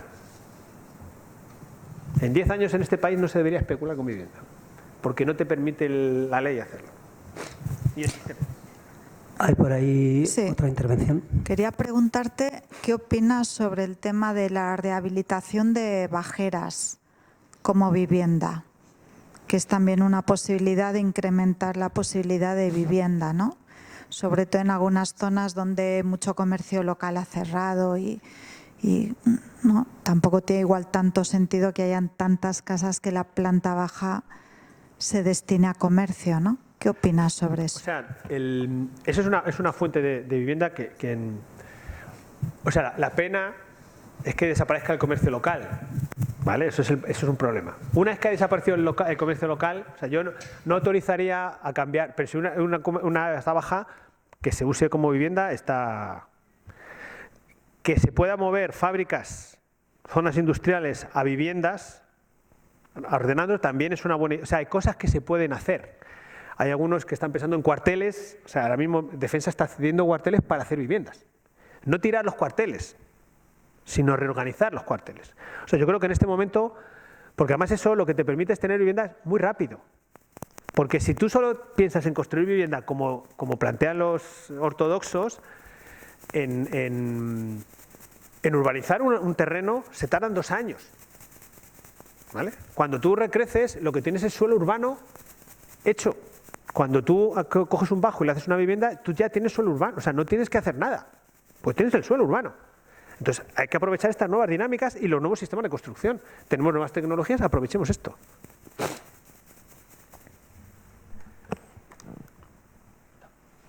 Bueno, yo escuchando también, claro, hay otro tema que está unido a todo esto, que es el tema de las personas sin hogar. El sinhogarismo en España va subiendo a ritmo veloz. Sé que es otro tema y seguramente para otra conferencia, pero... No, y para esta. A ver, ¿cuánta gente hay sin hogar en este país? ¿1 millón? ¿5.000? ¿2 millones? No hay. ¿Cuántas personas hay? No llegan a 50.000 personas sin hogar en este país. O sea, para un país que tiene 27 millones de viviendas, no es un problema no resolvible. ¿Cómo se puede resolver este problema? Normalmente tú tiendes a resolver ese problema construyendo viviendas para estas personas, o teniendo albergues. Si tú tuvieras una agencia pública de alquiler, ¿vale? Tú puedes colocar a esta gente, porque al dueño de eso le da igual, no está. Y que los servicios sociales pagasen eso. O sea, porque al final tú tienes que pagar quien ocupa esto. O sea, tú tendrías una posibilidad, porque tienes un banco de viviendas. Entonces simplemente a veces lo pago yo, a veces lo pagan los servicios sociales. Pero yo podría hacer gestión con esto. No es muy complejo, porque no estás hablando de 1 millón de personas. Si tuvieras 1 millón de personas en la calle, bueno, esto sería el Líbano en los tiempos malos. O sea que no. Pero el problema que tienes es un problema pequeño. Uno de los problemas que tienen, si habéis trabajado con personas sin hogar, a veces es que las institucionalizas en sitios donde están con ellos mismos. O sea, guetizas el tema. Y la cuestión es no guetizar. Es decir, la gente trabaja mejor. Los de hogar sí están dando hogares en sitios, en bloques de vecinos, con tutorías. Entonces, si tú pudieses captar esas viviendas vacías, porque realmente eres tú, sería la agencia pública de alquiler la que la gestiona. Yo lo explico en el libro y hago números sobre eso. Pero esto se puede hacer. O sea, que puedes, en esta lógica de ecosistema, puedes resolver otros problemas. Eso sí, el servicio social tiene que hacerse cargo del alquiler pero ya lo hace. Solo que cuando hay una persona sin hogar, nadie te quiere alquilar. pero de repente ahora sí te puedes, o sea, tú ya tienes un banco de sitios donde puedes hacerlo y el que te la ha prestado no sabe si, o sea, da igual, tú se la vas a volver bien, es indiferente eso.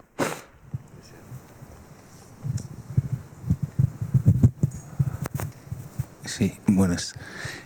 De lo que has comentado, simplemente, yo no sé si en tu libro, pero estaría bien que analizaras, que igual has analizado, es los plazos de la Administración para poner en marcha cualquier proyecto. Es decir, cuando decías que esos agradecimientos son 4 meses, la medida de una licencia de obras en Pamplona a día de hoy puede ser 12 meses. 12 meses, la media. Una vez que hemos construido, posteriormente, la licencia de primera ocupación, 6 meses. O sea, eso es pues, para estudiar. Vale, yo como eso lo he estudiado, no me ha dado tiempo a contarlo, pero hay una... En esto Capital Trabajo, Capital Biosfera, hay otra dialéctica que es muy interesante, que es Hobbes y Rousseau. O sea, Hobbes es... Los hombres son malos por naturaleza, el ser humano es malo y por eso hay que ponerle controles, ¿vale? Y Rousseau dice, no, el hombre es bueno por naturaleza y lo que hace la sociedad es joder la vida, digamos, ¿no? Entonces hay dinámicas Hobbes, dinámicas Rousseau. La dinámica neoliberal es Hobbes, yo no me fío de ti, no me fío de nada, ¿eh? Y por eso te pongo controles y te digo que tal. La dinámica Rousseau no es esa. Nosotros tenemos que entrar en dinámica Rousseau, y se puede entrar en dinámica Rousseau. A ver, una dinámica Hobbes es el metro de Madrid o Barcelona. Te ponen un torno. Si tú vas a Praga, en Praga no hay torno. Es Rousseau. Porque ellos el control lo hacen después. Si te pillan sin billete, no te mandan a Siberia, pero, o sea, a posterior, pero se fían de ti. ¿Vale? O sea, tú puedes poner la inspección al principio o al final. La tienes que poner, ¿eh? Entonces, en este proceso de rehabilitación de los edificios en Madrid, de estos que veis, yo para aprenderlo me metí con 11 comunidades de personas mayores en la asociación de vecinos, con 3 compañeros y compañeras más, a ayudarles con la subvención. Las subvenciones del PRTR para rehabilitación son Hobbes. O sea, era imposible que esa gente mayor pudiese resolver esas subvenciones. A una comunidad llegaron a pedirle fotos de la bajocubierta. Tenían que contratar una grúa, hacer un agujero en uno de estos pisos y hacer fotos. Yo decía, pero yo llamo a la directora general, pero oye, esto, ¿a quién se le habrá escapado? Y nos lo quitamos. Son Hobbes. Tú necesitas Rousseau. Yo te voy a dar la ayuda para esto, tienes que cumplir esto.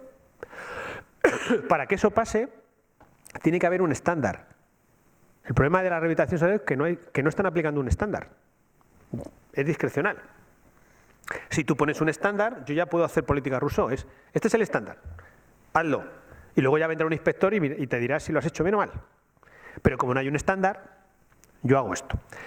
Entonces te complica la vida.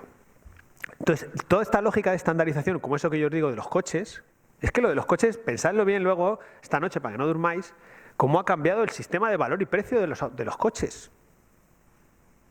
O sea, tú antes los coches valían porque corrían más. Yo cuando era pequeño miraba, ¿a cuánto corre este? Y ahora el que más corre no vale. Porque no tiene una etiqueta eco. Y no puede entrar a la ciudad. Y me cobran más cuando quiero aparcar y me cobran un impuesto. Entonces el sistema de valor y precio ha cambiado.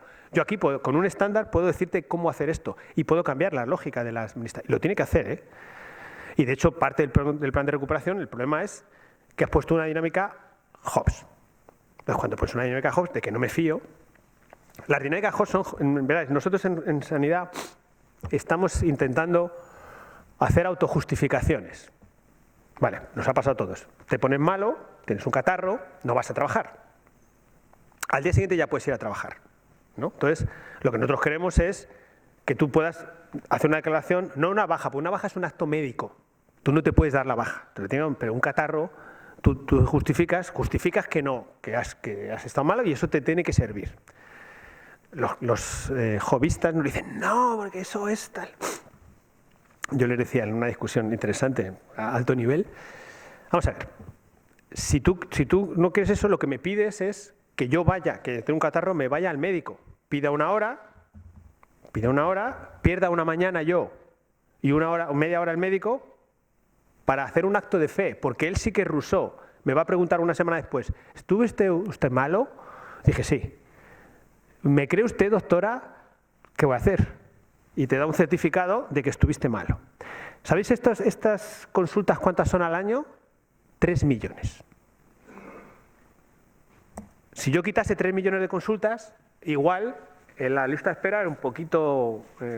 para que una mujer o un hombre, un médico, una médica, haga un acto de fe sobre lo que yo le digo. Cuando alguien no quiere ir a trabajar, que yo en mi trabajo sé quién no viene a trabajar, o sea, sé quién se escaquea y quién... O sea, no me hace falta el sistema para saber que el fulanito ha venido hoy, ya le conocemos. Pero es meter una dinámica Rousseau. Y en esto hay que meter una dinámica Rousseau. Porque en los sistemas, en ecosistemas hay que meter Rousseau. Estamos hablando de ese tema también con las administraciones, porque si no, no va a funcionar. Vas lento. Y tú no tienes tiempo para ir lento. Cuando tú puedes hacerlo en 4 meses y ya tienes el suelo urbano. Esto es así. Bueno, vamos a ver si somos capaces. ¿Qué pueden aportar el fondo de la SAREB que tiene los citados? ¿Qué pueden aportar las viviendas o los pisos que tiene la SAREB? Yo hice los números. La SAREB puede aportar 15.000 viviendas, que son, o sea, que si te toca, te ha tocado, pero que es dentro de este sistema es muy poco. El problema de la SAREB es que nunca se pensó en un sistema como este, de empezar a moverlo, sino asumiste una carga y te comiste la carga, y básicamente nos ha costado dinero. Y de hecho, si tú, las ONGs, el tercer sector, cuando pedía algo a la SAREB, aquello sí que era Hobbes, no, era Hobbes al cubo. O sea, que dieran un piso de esos era poco menos que... La SAREB, lo poco que le queda es esto, esos 15.000. Pero la SAREB lo que puede aportar es una estructura. O sea, nosotros tenemos algunas estructuras que hay que mover. Vosotros sabéis que cuando tú pones una ventanilla, cuando deja de tener función, nadie quita... O sea, la función desaparece, pero la ventanilla sigue dando vueltas. Entonces tenemos algunas estructuras, el IDAE que podría ser cambiado, SEPES que podría ser cambiado, la sociedad de suelo, la SAREB. Entonces coges esas instituciones que tienen gente y reorganízalas. La SAREB, fíjate, aporta más estructura para hacer otras cosas que las viviendas que le quedan, que son muy poquito. Bueno, José Manuel, pues eskerrik asko, muchas gracias. Muchas gracias por la conferencia y porque nos has ofrecido luz en un tema tan complejo y nos has dado la oportunidad de ver que existen posibilidades también para afrontar esta situación. Antes del aplauso, que le vamos a aplaudir... Vale. Solo deciros esto que dice Daniel. O sea, una de las claves de esto es, que yo quería, que el único objetivo es que penséis que hay otra forma de mirar esto y que la esperanza existe, pero que hay que trabajarla. Y que en esto solo va a pasar lo que hagamos que pase. O sea, no esperéis que llueva o que salga el sol, hay que hacerlo, pero que hay una posibilidad, y que hay una posibilidad que no es una locura, y que se pueden hacer algunas leyes. Incluso, el otro día hablamos con algunos juristas, al trabajar con casas, tú superas lo de vivienda, puedes hacer otras leyes. Terminar recordando que dentro de 2 semanas nos encontraremos el día 10 de diciembre en una conferencia que se titula De Francisco a León XIV, voces distintas de una melodía compartida, que la ofrecerá José Manuel Vidal Cordero, que es licenciado en Teología y Sociología y director de Religión Digital. Y ahora sí, muchas gracias, eskerrik asko.